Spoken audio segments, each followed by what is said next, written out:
ሚኒስትር ዜና ኤርትራ አቶ የማነ ገብረ መስቀል ኣዋጅ ሕማም ምስፍሕፋሕ ንዓሰብን ቀይሕ ባሕሪ ብምባል ነቲ ሰሉስ 28 ጥቅምቲ ብቀዳማይ ሚኒስትር ኢትዮጵያ ኣብይ ኣሕመድ ዝተዋሃበ መግለጺ ብትሪ ነቒፉ። ኣቶ የማነ እቲ ኣብ ገዛእ ሰልፊ ብልጽግና ዝተጸየፈ ሕማም ኣዋጅ ዓሰብ ካብ ግዜ እናተጋህደ ሓደገኛ እናኾነ ይመጽእ ከም ዘሎ ብምምልካት እዚ ሕጂ ዝቐርብ ዘሎ ሙግት ንኣድላይነት ምትርጣር ንገጽ ቀይሕ ባሕሪ ምስ ኩነታት ጻዕቒ በዝሒ ህዝቢ ተኣሳሲሩ ይቐልብ ምህላው ተቒሱ።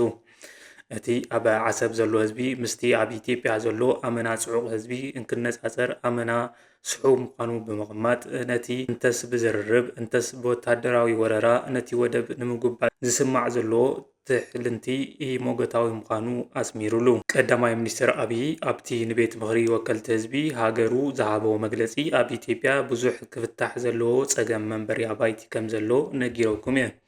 ዓሰብ ኬድና ዝረኣናዮ ግና ገዛ ኣሎ ግን ሰብ የለን። እዚ ከተማ መሊስና ህይወት ንዘርአሉ ስራሕ ምፍጣር እዩ ህይወት ዝምጽኣሉ ኢልና ብግዚኡ ተዘራሪብና ኢና። ኩሉ ዝኸደ ልኡኽ እውን ተዘራሪቡ እዩ ኢሉ ነይሩ። ኣብ ርእሲ እዚ ግና ኣብይ ኣሕመድ ኣብ ዙርያ ቀይሕ ባሕርን ወደብ ዓሰብን ሓያል ነጥብታት ኣልዒሉ ኣሎ።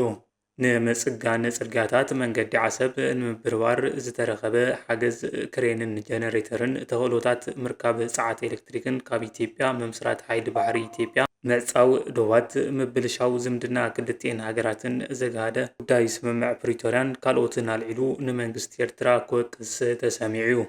ኣብይ እቲ ወደብ ሽግር ኣለዎ ስለ ዝበሉ ካብ ሓንቲ ናይ ሓባር ፈታዊት ሃገር ጀነሬተርን ክሬንን ለሚና ብሓገዝ ናብ ኤርትራ ከም ዝኣቱ ጌርና ኣብ ወደብ ዓሰብ ክበጽሕ እንከሎ መንግስቲ ኤርትራ ኣይደልንየ ኢሉ መሊስዎ። ሽዑ እዩ ተረዲዩኒ ለካ እዚ ነገር ተስፋ የብሉን እምበር ኢለ ይብል።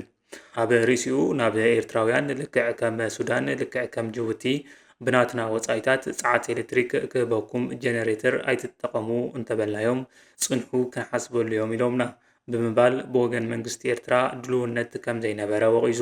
ዘይክኡ ምስ ምቅብባል ጥይት ምስግጋር ትምዮን ገንዘብ ዘይሕጋዊ ንግዲ ንብረትን ሰባትን ጉዳይ ጸሊም ዕዳጋን ካልኦትን ብምልዓል ኤርትራ ዝኸሰሰ ኮይኑ ሚኒስትር ዜና የማነ ገብረ መስቀል ኣብዚ ጉዳይ ግን ዝኾነ ምላሽ ኣይሃበን። ቀዳማይ ሚኒስትር ኢትዮጵያ ኣብይ ኣሕመድ ትማሊ ኣብ ዘካየዶ ብዙሓት ሕቶታት ዝተለዓሉ ኣኼባ ቤት ምኽሪ ተወከልቲ ህዝቢ ንሓደ ኣፍ ደገ ባሕሪ እውን ደጋጊሙ ኣልዒልዎ እዩ። ጉዳይ ቀይሕ ባሕሪ ሕጋዊ ታሪኻዊ መልክዓ ምድራውን ቁጠባውን ሕቶ እዩ ኢልና ኢና ንኣምን ዝበለ እቲ ቀዳማይ ሚኒስትር ኢትዮጵያ ቀይሕ ባሕሪ ንኽትስእን 30 ዓመት ዝወሰደ ቃልሲ ብምስኽኻር ነቲ ዝሰኣነቶ ደጊማ ንኽትረክብ ግን ካልእ 30 ዓመት ኣየድልያን ኢሉ። እቲ ቤት ምኽሪ ይኹን ህዝቢ ኢትዮጵያ ክፈልጦ ደሊ ብምባል ድማ እቲ ቀዳማይ ሚኒስትር እንድሕሪ ምልስ ኢሉ ሓደ ዓመታት ከልዕል ተሰሚዑ። ኣብይ ኣሕመድ እቲ ቀዳማይ ነጥቢ ፈለማ ንኢትዮጵያ ኣፍ ደገ ባሕሪ ዘሰኣነ ውሳነ መን ወሲንዎ ዝብል ሕቶ ብምልዓል ካቢነ እዩ ዝኸውን ብምባል ሰነዳት ካቢነ ገለባቢጥና ሲኢና ቤት ምኽሪ እዩ ዝኸውን ኢልና እንተደለና እውን ቤት ምኽሪ እውን ነቲ ውሳነ ኣይፈልጦን እዩ። ህዝቢ ኢትዮጵያ ብህዝቢ ውሳነ ርእይዎ ከይበሃል ድማ ንሕና እውን ነርና ኢና። ህዝቢ ኢትዮጵያ ዘይወሰኖ ወከልቲ ህዝቢ ዘይረእይዎ እንተወሓደ ፈጻሚ ካቢነ ዘይረአዮ ውሳነ መን ወሲንዎ ኢሉ ብምሕታት ሃገራዊ ትካላት ዘይተሳተፍዎ ምዃኑን ሃጓፍ ሕጋውነት ከም ዘለዎን ከረድእ ፈቲኑ። ድሕሪ ሙሉእ ስዕረት ስርዓት ደርጊ ኣብ ኣስመራን ኣዲስ ኣበባን ስልጣን ዝተቆጻጸረ ኢህወደግ ኣብ ሓምለ 1991 ዘካየዶ ዋዕላ ሰላምን ዲሞክራስን ንብዙሓት ውድባት ዘጠቓለለ መሰጋገር መንግስቲ መስሪት እዩ። ብዋና ጸሓፊ ህዝባዊ ግንባር ግዝያዊ መንግስቲ ኤርትራን ዝነበረ ኢሳያስ ኣፈወርቂ ዝምራሕ ልኡኽ ዝተሳተፈ ካብ 1 ክሳብ 5 ሓምለ 1991 ኣብ ኣዲስ ኣበባ ዝተኻየደ ዋዕላ ሰላምን ዲሞክራስን ርእሰ ውሳነ ህዝቢ ኤርትራ ብሪፈረንደም ክውሰን ከም ዝተስማዕመዐ ይንገር። ናብ ስልጣን ኣብ ዝመጸሉ እዋን ንፓርላማ ሃገሩ ኣብ ዘስምዖ መደረ ኣብይ ኣሕመድ ነቲ ብውዕል ኣልጀርስ ዝቆመ ውሳነ ኮሚሽን ዶብ ኤርትራን ኢትዮጵያን ክትግበር ምዃኑ ብወግዒ ገሊጹ ምንባሩ ዝዝከር እዩ። እቲ ንመግዛእታዊ ውዕላት ዶብ ሙሉእ ኣፍልጦ ብምሃብ ውሳነ ዝሃበ ኮሚሽን ዶብ ዓሰብ ላዕላዊ ግዝኣት ኤርትራ ምዃኑ ዘረጋገጸ ውሳነ ከም ዝህብ እውን ይፍለጥ። ምስዚ ተኣሳሲሩ እቲ ቀዳማይ ሚኒስትር ዝግባአና ምሕታት ከም ነውሪ ጌርካ ናይ ምርኣይ ዝንቡዕ ተረኻ ምህላዊኡ ብምባል ከም ካልኣይ ፀገም ጠቒስዎ። ምስዚ ኣተሓሒዙ ኣብ ፅባሕ ምምላስ ዝምድና ኤርትራን ኢትዮጵያን ኣብ 2018 ኣብ ጉዳይ ኣፍደገ ባሕሪ ብዝምልከት ተዘራሪቡሎም ነይሩ ዝበሎም ሓደ ነጥብታት ኣልዒሉ። ፈለማ ኣነ ናብ ኣስመራ ተጓዒዘ ብድሕሪኡ እውን ንፕሬዝዳንት ኤርትራ ናብ ኢትዮጵያ ክመፁ ከለዉ ቀዳማይ ዝገበርናዮ መድረኽ ኣብ ሚሊኒየም ኣዳራሽ እዩ። ብዙሕ ህዝቢ ኣብ ዝነበረሉ ብቐጥታ ፈነወ ቴሌቭዥን ዝተመሓላለፈ ፈለማ ዝተለዓለ ጉዳይ ዓሰብ ዝበሃል እዩ ነይሩ ብምባል እቲ ሕቶ ሕጂ ዝለዓል ዘሎ ሓድሽ ዛዕባ ዘይምዃኑ የተሓሳስብ። ኤርትራ ኣብ ዝተመለስኩሉ ድማ ዓሰብ ክኸይድ እደሊ እየ ኢለ ምስ ክቡር ፕሬዝዳንት ዓሰብ ከይደ ነይረ። ኣብ ዓሰብ ደንደስ ባሕሪ ደው ኢልና ዝተዘራረብናሉ ብዛዕባ ወደብ እዩ።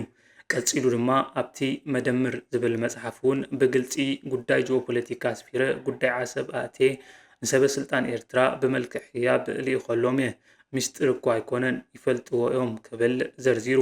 ራብዓይ ነጥቢ ድማ ኩሉ ዝፈልጦ ናይ ሎሚ 5 ወይ 6 ዓመት ሓይሊ ባሕሪ ኣቋቒምና ኢና እሞ እዚ ደኣ ኣብዚ ብርጭቆ ክንሕምብሰሉ ዲና ኢሉ ዕላማ እቲ ዝተመስረተ ሓይሊ ባሕሪ ኣሚቱ። ዘረብኡ ብምቕጻል እቲ ወደብ ሽግር ኣለዎ ስለ ዝበሉ ካብ ሓንቲ ፈታዊት ሃገር ጀነሬተርን ክሬንን ለሚና ብሓገዝ ናብ ኤርትራ ከም ዝኣቱ ጌርና። ኣብ ወደብ ዓሰብ ክበፅሕ እንከሎ መንግስቲ ኤርትራ ኣይደልን እየ ኢሉ መሊስዎ። ሽዑ እዩ ተረዲኡኒ ለካ እዚ ነገር ተስፋ የብሉን እምበር ኢለ ብምባል የዘኻኽር። ኣብይ ጉዳይ ኣፍደገ ባሕሪ ኣመልኪቱ ምስ ብዙሓት ሃገራት ናይ ኣሜሪካ፣ ንቻይና፣ ንራሻ፣ ንኤውሮጳን ንሕብረት ኣፍሪቃን ብውልቂ ኣፍሊጦም ከም ዘሎ ተዛሪቡ። ኣብ ኢትዮጵያ ናይ ቀይሕ ባሕሪ ጉዳይ ዘይተርፍ ስለ ዝኾነ ቀዳምነት እንህቦ ግን ሰላምን ዘተን ስለ ዝኾነ በጃኻትኩም ሸምግሉና እሞ ፍታሕ ኣምፁልና ኢልና ሓቲትና ኢና ኢሉ። በዚ ዘይኸውን እንተኮይኑ ግና እቲ ጉዳይ ነዊሕ ዘይኸይድ ኣይመስልን ብምባል ሚልዮን% እርግፀኛ እየ ሓደ ደልየ ኣይደለየ ኢትዮጵያ ተዓፅያ ኣይትነብርን እያ ክብል ተሓንዩ። ብበዝሒ ህዝቢ እውን ኢትዮጵያ ዓመታዊ ዕቤት ተርኢ ከም ዘላ ዘመልከተ እቲ ቀዳማይ ሚኒስተር ኢትዮጵያ ዓመት 3 ሚልዮን ህዝቢ ትውስኽ ዓመታዊ ክንዲ ኤርትራ እያ ተዓቢ ዘላ ብምባል ብበዝሒ ህዝቢ ኤርትራ ኣባጭዩ። ንሱ ወሲኹ እዚ ጉዳይ ዕልባት እንተረኺቡ ኢትዮጵያ ምስ ኤርትራ ብሰላም ብሓባር ክትዓቢ ተገዳስነት ከም ዘለዎ ተዛሪቡ። ምስ ዝኾነ ኣካል ንምውጋእ ድሌት የብልናን ዝበለ ቀዳማይ ሚኒስትር ኣብይ ኩናት እንተተወሊዑ ግን ውፅኢቱ ንጹር እዩ ብድሕሪ እዚ ኣውያት ኣይሰርሕን ሕጂ ዘይምጅማርዩ ክብል ኣጠንቂቑ። ዝምድና ምስ ኤርትራ ብኸመይ ጋድም ወፂኡ ኢሉ ብምሕታት ድማ እቲ ጉዳይ ዘጋህደ ጉዳይ ፕሪቶርያ ምዃኑ ኣመልኪቱ። ኣብ ጉዳይ ምልዓል ይኹን ኣብ ጉዳይ ወደብ ሎሚ ፅባሕ ይኸውን እዩ ኢልና ንልምንን እንመሳሰልን ነርና። ፕሪቶርያ ክንፈራረም ከለና ግና ቁኑዕ ኣይኮነን ንምንታይ ደው ይብል TPLF ይኹን ትግራይ ጠቕሊሎም ክጠፍኡ ካብዚ ዞባ ሰላም የለን ኢሉ ብምባል ብወገን መንግስቲ ኤርትራ ዘይተቐባልነት ከም ዝነበረ ተዛሪቡ። ኣብዚ ጉዳይ ቅድሚ ሕጂ መግለፂ ዝሃበሉ ፕሬዝዳንት ኢሳያስ እቲ ውዕሊ ፕሪቶርያ ንሕወሓት ንምድሓን ብድፊት ኣሜሪካ ዝተገበረ እዩ ክብል ኣብ ለካቲት 2023 ኣብ ዝገበሮ ቃለ መሕተት ኣብ ጉዳይ ዘይዕግበቱ ገሊፁ ምንባሩ ይዝከር። እቲ ፕሬዝዳንት እቲ ኣብ ደቡብ ኣፍሪቃ ዝተፈረመ ቀዋሚ ስምምዕ ምቁራፅ ተፃቦታት ፕሪቶርያ ብኣሜሪካ ዝተወጠነ ናይ ምኽላፍ ታክቲክን እዩ ዝብል ክብል ተዛሪቡ። ውዕሊ ፕሪቶርያ ነቲ መንግስቲ ኤርትራ መንግስቲ ኢትዮጵያን ብሓደ ወገን ሓይልታት ትግራይ ድማ ብካልእ ወገን ኮይኖም 2 ዓመታት ዝተኻየዶ ደማውን ልዕሊ ፍርቂ ሚልዮን ህዝቢ ዝሃለቐሉን ኩናት ጠጠው ዘበለ እዩ። ኣብ መወዳእታ እዚ ናይ ሎሚ ውዕልኡ ንመንግስቲ ኤርትራ መልእኽቲ ዘሕለፈ እቲ ቀዳማይ ሚኒስተር ጥይት ካብ ምቅብባል ተቆጠቡ ሃገር ኮኑ ናብ ጎረባብቲ ሃገራት ጥይት ምቅብባል ጽቡቕ ኣይኮነን ዘይሕጋዊ ምስግጋር ሰባት ክተርፍ ዘይሕጋዊ ንግዲ ክተርፍ ፎርጅድ ዝተተየመ ብር ክተርፍ ኣብ ኣሜሪካ ኮፍ ኢልኩም እትገብርዎ ንግዲ ጸሊም ዕዳጋ እንተዘይተሪፉ ከም ጎረባብቲ እንተተሓላለየ ከም ቅድሚ ሕጂ ኣስመራ ክኸይድ ድሌት ኣለኒ ክብል ፀዊዑ።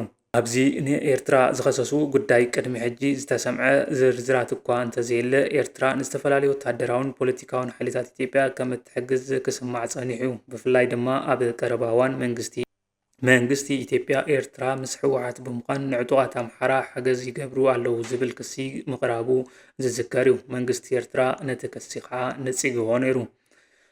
እምበር ከስ ነዚ ሰዓት ዝሓዝናልኩም ዜና ነዚ ይመስል ነይሩ። ቻናልና ሳብስክራይብ ብምግባር ቤተሰብ ክትኮኑ ንፅውዕ። ሰላም።